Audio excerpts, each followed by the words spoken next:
Morning everybody, and it's Tuesday, January the 12th, and I hope you all liked my little video clip of the beach. The weather's gone a bit funny again, but it was me, Charlie and the sea making a bit of a splash. Anyway, I enjoyed it and I love my walks with my little dog Charlie. So it's Pamela Steele and we're on blog 7 and talking still about the book that I'm developing based on the book that I've already written in 2011 called Lived, Loved, Laughed, but with incorporating many of our experiences with COVID. So yeah, I was talking yesterday about an example, quite a difficult example of a suicide that was in a bookshop, and all the people there that were happily browsing through the books within that fabulous store across something like 5-6 floors got the shock of their lives when they heard and saw the trauma of this poor young guy that decided to end his life. So anyway, we come on to something that I've always been fascinated really about death since the age of 11, and that was when my grandmother died and I heard her saying that she'd never really enjoyed her life. She was 89, which was a good life, but to have thought that at the age of 89 was quite shocking to me, and I vowed that I would never ever be in that position at her age or at any age.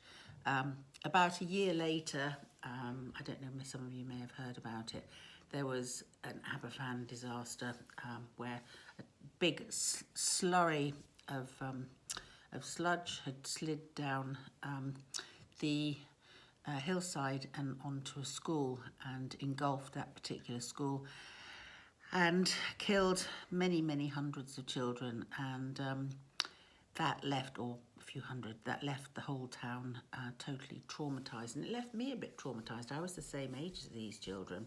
So there were other major incidents that had an effect on me, like the IRA terrorist bombings, particularly as I had gone to university, Surrey University in Guildford, and then there had been the Guildford pub bombing. And again, for a young person, I think any sudden death, we all as young people don't really believe in death, do we? I mean, yeah, we're going to live forever when we're young. And it can be quite shocking to see what those experiences are.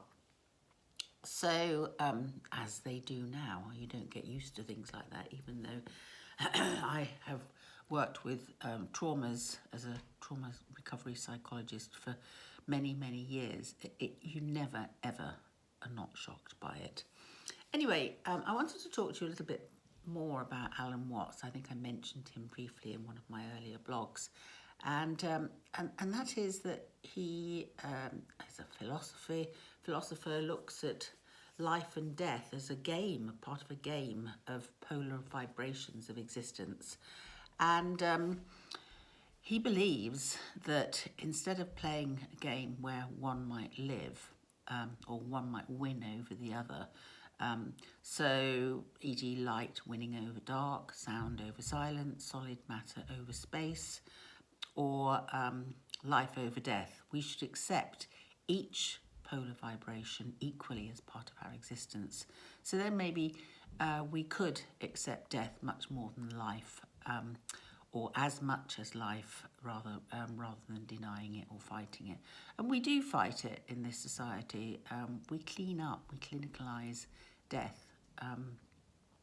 We don't, in a sense, celebrate it. We grieve about it in the same way as we might celebrate birth.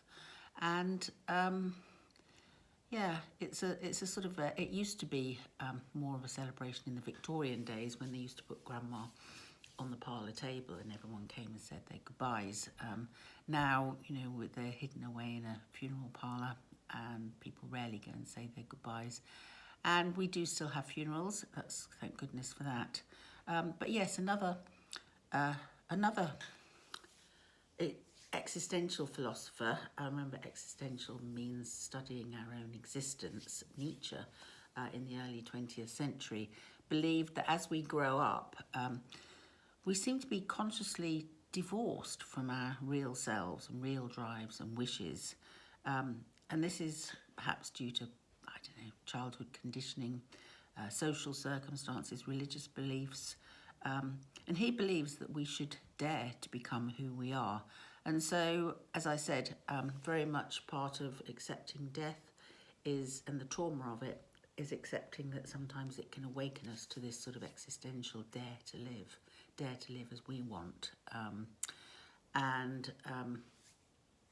So we look at that, and so therefore, in a way, I'm writing this book in as much that I'm looking at the shadowy forms of death, but also at the brighter sides of perhaps awakening to the life that we want to live.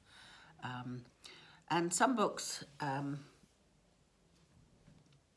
don't know, guide their readers towards happiness through pleasure, satisfaction, excitement, looking at all of those, or finding others, finding a bit like the Buddhist approach, finding happiness through understanding the value of wisdom, authenticity and integrity, and through having positive, loving relationships. My approach, whilst leaning towards the latter, is to, in a sense, shock my readers towards that existential jolt or eureka moment towards finding happiness through writing about tragic and traumatic accounts from survivors and witnesses. So that's where I'm going to leave it today, and I'll move on through and tell you a little bit more about how that fits in with COVID-19. Okay, I hope you all have a lovely day. It's a bit rainy out, I'm afraid, but enjoy your day as much as you possibly can. Keep up the exercise, keep up the healthy eating and living, and see you all tomorrow. Bye.